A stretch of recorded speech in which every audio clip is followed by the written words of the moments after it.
ಮಾಜಿ ಸಚಿವ ಎಚ್.ಸಿ. ಮಹದೇವಪ್ಪ ವಿರುದ್ಧ ಗಂಭೀರವಾದಂತಹ ಆರೋಪ ಕೇಳಿ ಬರ್ತಾ ಇದೆ. ಮಹದೇವಪ್ಪ ಸಿದ್ದರಾಮಯ್ಯನವರ ಸಂಪುಟದಲ್ಲಿ ಸಮಾಜ ಕಲ್ಯಾಣ ಸಚಿವರು. ಹಾಗಾಗಿ ಈಗ ಈ ಬಡವರ ಹಣ ಏನಿತ್ತಲ್ಲ, ಅಂದರೆ ಬಡವರ ಹೆಸರಲ್ಲಿ ನೀವು ಹಣವನ್ನು ಈಗ ಅನುದಾನದ ರೂಪದಲ್ಲಿ ಅಥವಾ ಈ ಟೆಂಡರನ್ನು ಕರೀತಾರಲ್ಲ, ಅಂದರೆ ಅಭಿವೃದ್ಧಿಯ ಹೆಸರಲ್ಲಿ ನೀವು ಟೆಂಡರ್ ಕರಿತೀರಲ್ಲ, ಆ ಹಣ ನಿಜಕ್ಕೂ ಬಡವರ ಅಭಿವೃದ್ಧಿ ಆಗಿದೆಯಾ? ಫಾರ್ ಎಕ್ಸಾಂಪಲ್ಗೆ ಈಗ ಅಂಬೇಡ್ಕರ್ ಸಮುದಾಯ ಭವನ ಇರ್ಬೋದು, ಅಥವಾ ಬೇರೆ ಬೇರೆ ಬಡವರ ಕಲ್ಯಾಣಕ್ಕೋಸ್ಕರ ಮೀಸಲಿಟ್ಟಂತಹ ಹಣ ನೇರವಾಗಿ ಸಚಿವರ ಖಾತೆಗೆ ಹೋಯ್ತಾ? ಮಾಜಿ ಸಚಿವ ಎಚ್.ಸಿ. ಮಹದೇವಪ್ಪ ವಿರುದ್ಧ ಗಂಭೀರವಾದಂತಹ ಆರೋಪ ಈಗ ಕೇಳಿ ಬರ್ತಾ ಇರುವಂಥದ್ದು. ಅದು ಕೂಡ ನೋಡಿ, ಸಿದ್ದು ಸಂಪುಟದಲ್ಲಿ ಸಚಿವರ ಆದಾಗ ಸಾಕಷ್ಟು ಅವ್ರ ಮೇಲೆ ಆರೋಪಗಳು ಕೇಳಿ ಬರ್ತಾ ಇತ್ತು. ಆದರೂ ಈಗ ಸ್ಫೋಟ ಆಗ್ತಾ ಇದೆ. ಈಗ ಅವರು ಮಾಜಿ ಆಗಿದ್ದಾರೆ, ಜೊತೆಗೆ ಸಿದ್ದರಾಮಯ್ಯನವರ ಸಂಪುಟದಲ್ಲಿ ಅವರೇನು ಸಮಾಜ ಕಲ್ಯಾಣ ಸಚಿವರಾಗಿದ್ರಲ್ಲ, ಸಾಮಾಜಿಕ ಆರ್ಥಿಕ ಹಿಂದುಳಿದವರ ಹಣ ಈಗ ದುರುಪಯೋಗ ಆಗಿದೆ ಅಂತ ಗಂಭೀರವಾದಂತಹ ಆರೋಪವನ್ನು ಈಗ ಕೇಳಿ ಬರ್ತಾ ಇದೆ. ಬಡವರ ಶ್ರೇಯೋಭಿವೃದ್ಧಿಗೆ ಮೀಸಲಿಟ್ಟಿದ್ದ ಹಣ ಸಚಿವರ ಶ್ರೇಯೋಭಿವೃದ್ಧಿಗೆ ಬಳಕೆ ಆಗಿದೆಯಾ? ಸಮಾಜ ಕಲ್ಯಾಣ ಇಲಾಖೆಯಲ್ಲಿ ಹಣ ದುರುಪಯೋಗ ಅನ್ನುವಂತಹ ಆರೋಪವನ್ನು ಮಾಡ್ತಾ ಇದ್ದಾರೆ. ಬಹಳ ಮುಖ್ಯವಾಗಿ ಅಂಬೇಡ್ಕರ್ ಅಭಿವೃದ್ಧಿ ನಿಗಮ ಮತ್ತು KRIES ಹಾಗೂ ಅಂಬೇಡ್ಕರ್ ಅಭಿವೃದ್ಧಿ ನಿಗಮ, ಈ ನಿಗಮಕ್ಕೆ ಮೀಸಲಿಟ್ಟಂತಹ ಹಣ ಸಚಿವರು ದುರುಪಯೋಗ ಮಾಡಿಕೊಂಡ್ರ? ಹಾಗಾದರೆ ಈ ರೀತಿಯಾದಂತಹ ಗಂಭೀರವಾದ ಆರೋಪ ಈಗ ಮನೋರಂಜನ್ ಈಗ ದೂರು ಸಲ್ಲಿಕೆ ಮಾಡಿದ್ದಾರೆ. KRIES ಅಡಿ ಕರೆದ ಟೆಂಡರ್ನಲ್ಲಿ ಗೋಲ್ಮಾಲ್ ಆಗಿದೆ ಅಂತೆ. ಜೊತೆಗೆ ಅಂಬೇಡ್ಕರ್ ಅಭಿವೃದ್ಧಿ ನಿಗಮದಲ್ಲೂ ಸಾಕಷ್ಟು ಈಗ ಅಭಿವೃದ್ಧಿ ಮಾಡಲಿಕ್ಕೆ ಅಂತ ಮೀಸಲಿಟ್ಟಂಥ ಹಣ ದುರುಪಯೋಗ ಆಗಿದೆ ಅಂತ ಗಂಭೀರವಾದ ಆರೋಪ ಈಗ ಕೇಳಿ ಬರ್ತಾ ಇದೆ.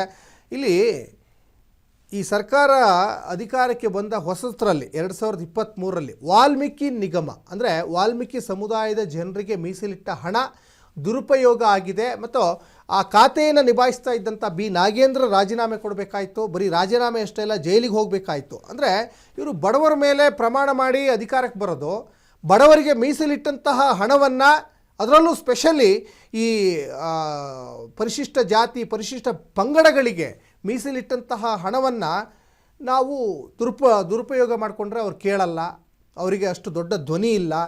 ಯಾಕಂದರೆ ಅವರು ಪರಿಶಿಷ್ಟ ಜಾತಿ ಪರಿಶಿಷ್ಟ ಪಂಗಡದವರು ಇವತ್ತು ಒಂದು ಗಟ್ಟಿ ಧ್ವನಿಯಲ್ಲಿ ಮಾತಾಡಲಿಕ್ಕೆ ಅವರಿಗೆ ಶಕ್ತಿ ಇಲ್ಲ. ನಾವು ಏನು ಮಾಡಿದರೂ ಸಹಿಸ್ಕೊಳ್ತಾರೆ ಅನ್ನುವಂತಹ ಒಂದು ಅಚಲವಾದ ನಂಬಿಕೆ ಇಟ್ಕೊಂಡಂತೆ ಕಾಣಿಸ್ತಾ ಇದೆ ಈ ಸಚಿವರುಗಳು, ಈಗ ಮಾಜಿಯಾಗಿದ್ದಾರೆ.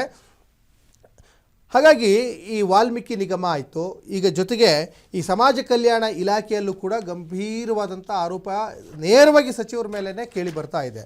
ಮತ್ತು ಮಾತೆತ್ತಿದ್ರೆ ನಮ್ಮದು ಕಾಂಗ್ರೆಸ್ ಪಕ್ಷ ಬಡವರ ಪಕ್ಷ, ನಾವು ಸಮಾಜಮುಖಿಯಾಗಿ ನಾವು ಎಲ್ಲರನ್ನೂ ಕೂಡ ಒಂದೇ ದೃಷ್ಟಿಯಲ್ಲಿ ನೋಡ್ತೀವಿ. ಹಾಗಾಗಿ ಬಡವರ ಪರವಾಗಿರುವಂತಹ ಪಕ್ಷ ನಮ್ಮದು, ಸಮಾಜದ ಒಬ್ಬ ಕಟ್ಟಕಡೆಯ ವ್ಯಕ್ತಿಗೂ ನಮ್ಮ ಯೋಜನೆಗಳು ತಲುಪಬೇಕು ಅಂತ ಘಂಟಾಘೋಷವಾಗಿ ಹೇಳ್ತಾರೆ. ಆದರೆ ಈ ಕಟ್ಟಕಡೆಯ ಮನುಷ್ಯನ ಒಂದು ಅವರ ಅಭಿವೃದ್ಧಿಗೆ ಇಟ್ಟಂತಹ ಹಣ, ಹೆಸರಿಗೆ ಮಾತ್ರ ಅಭಿವೃದ್ಧಿಗೆ ಇಟ್ಟಿರ್ತೀರ, ಆದರೆ ಅವರ ಧ್ವನಿನೇ ಕಿತ್ಕೊಳ್ತೀರ, ಅವರ ಅಭಿವೃದ್ಧಿನೇ ಆಗ್ತಾ ಇಲ್ಲ. ಈ ವಾಲ್ಮೀಕಿ ನಿಗಮದಲ್ಲಿ ಎಷ್ಟು ಹಗರಣ ಆಯಿತು, ಬಹುಕೋಟಿ ಹಗರಣ ಆಯಿತು. ಬೇರೆ ಬೇರೆ ರಾಜ್ಯದ ಚುನಾವಣೆಗೆ ಆ ಹಣ ದುರುಪಯೋಗ ಆಗಿದೆ ಅಂತ ತನಿಖೆಯಿಂದ ಗೊತ್ತಾಯಿತು. ಬಿ ನಾಗೇಂದ್ರ ಆ ಖಾತೆಯನ್ನು ನಿಭಾಯಿಸ್ತಾ ಇದ್ರಲ್ಲ, ಈ ವಾಲ್ಮೀಕಿ ನಿಗಮಕ್ಕೆ ಸಂಬಂಧಪಟ್ಟಂಗೆ ಬಿ ನಾಗೇಂದ್ರ ಅವರು ರಾಜೀನಾಮೆ ಕೊಡಬೇಕಾಯಿತು.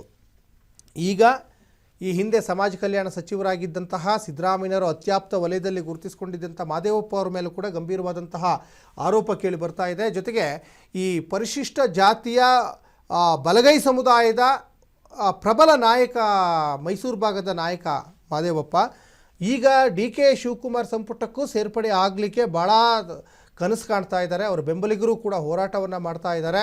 ಜೊತೆಗೆ ಅವರು ಕೊಟ್ಟಂತಹ ಇಲಾಖೆಯನ್ನು ಸರಿಯಾಗಿ ನಿಭಾಯಿಸಿಲ್ಲ ಅನ್ನುವಂತಹ ಆರೋಪವೂ ಕೂಡ ಈಗ ಕೇಳಿ ಬರ್ತಾ ಇದೆ. ನೋಡಿ, ಸಮಾಜ ಕಲ್ಯಾಣ ಇಲಾಖೆಯಲ್ಲಿ ಅನೇಕ ಕೆಲಸ ಕಾರ್ಯಗಳು ಇದ್ದು ಮಾಡ್ಬೋದಾಗಿತ್ತು, ಅಭಿವೃದ್ಧಿ ಮಾಡ್ಬೋದಾಗಿತ್ತು.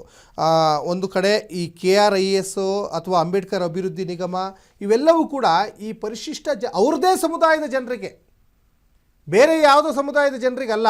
ಈ ಮಹದೇವಪ್ಪ ಯಾರು? ಪರಿಶಿಷ್ಟ ಜಾತಿಯ ಬಲಗೈ ಸಮುದಾಯದ ನಾಯಕ, ಅವರದೇ ಜಾತಿಯ ಒಂದು ಸಮುದಾಯದವರಿಗೆ ಅಭಿವೃದ್ಧಿ ಮಾಡ್ಬೋದಾಗಿತ್ತು. ಈ ಅಂಬೇಡ್ಕರ್ ಅಭಿವೃದ್ಧಿ ನಿಗಮ ಇರೋದೇ ಪರಿಶಿಷ್ಟ ಜಾತಿಯವರಿಗೋಸ್ಕರ, ಮಾಡಲಿಲ್ಲ. ಇನ್ನು KRIES ಅವರದೇ ಜಾತಿಗೋಸ್ಕರ ಇರುವಂತಹ ಒಂದು ಯೋಜನೆ, ಮಾಡಲಿಲ್ಲ. ಮತ್ತು ಈ ಹಾಸ್ಟೆಲ್ಗಳು, ಈ ಮೆಟ್ರಿಕ್ ಪೂರ್ವಕ ಹಾಸ್ಟೆಲ್ಗಳು ಈ ಸಮಾಜ ಕಲ್ಯಾಣ ಇಲಾಖೆಗೆ ಸಂಬಂಧಪಟ್ಟದ್ದು. ಎಷ್ಟೋ ಜನ ಮಕ್ಕಳು ಅಕ್ಕಿಯಲ್ಲಿ ಹುಳ ಇದೆ, ಅನ್ನದಲ್ಲಿ ಹುಳ ಇದೆ ಅಂತ ಹೇಳಿಬಿಟ್ಟು ಪಾಪ ಆ ಊಟ ತಿಂಡಿ ಎಲ್ಲ ಬಿಟ್ಟು ಹಾಸ್ಟೆಲಲ್ಲಿ ಪ್ರತಿಭಟನೆ ಮಾಡಿದರು. ಜೊತೆಗೆ ಎಷ್ಟು ದೂರದಿಂದೆಲ್ಲ ಬಂದು ಮಕ್ಕಳು ಹಾಸ್ಟೆಲ್ಗಳಲ್ಲಿ ಉಳ್ಕೊಳ್ತಾ ಇದ್ದಾರೆ ವಿದ್ಯಾಭ್ಯಾಸದ ದೃಷ್ಟಿಕೋನದಲ್ಲಿ. ಹಾಗಾಗಿ ನೋಡಿ ಎಷ್ಟೊಂದೆಲ್ಲ ಆರೋಪಗಳು ಇವ್ರ ಮೇಲೆ ಕೇಳಿ ಬರ್ತಾ ಇದ್ದಾವೆ. ಈಗ ಮನೋರಂಜನ್ ಅಂದರೆ ಈ ದೂರುದಾರ ಮನೋರಂಜನೆ ಏನಿದ್ದಾರಲ್ಲ, ರಾಜ್ಯಪಾಲರ ಅಂಗಳಕ್ಕೆ ಈಗ ಈ ದೂರನ್ನು ತಗೊಂಡೋಗಿ ಕೊಟ್ಟಿದ್ದಾರೆ. ಅದು ಲಿಖಿತವಾಗಿಯೇ ಕೊಟ್ಟಿರ್ತಾರೆ. ಸಹಜವಾಗಿ ಸಮಾಜ ಕಲ್ಯಾಣ ಸಚಿವರಾಗಿದ್ದ ಸಂದರ್ಭದಲ್ಲಿ ಅಕ್ರಮ ಆಗಿದೆ. ಈಗ ಆಲ್ರೆಡಿ ಹೇಳಿದಾಗೆ ಅಂಬೇಡ್ಕರ್ ಅಭಿವೃದ್ಧಿ ನಿಗಮದಲ್ಲಿ ಅಕ್ರಮ ಆಗಿದೆ, KRIS ಅಲ್ಲಿ ಅಕ್ರಮ ಆಗಿದೆ.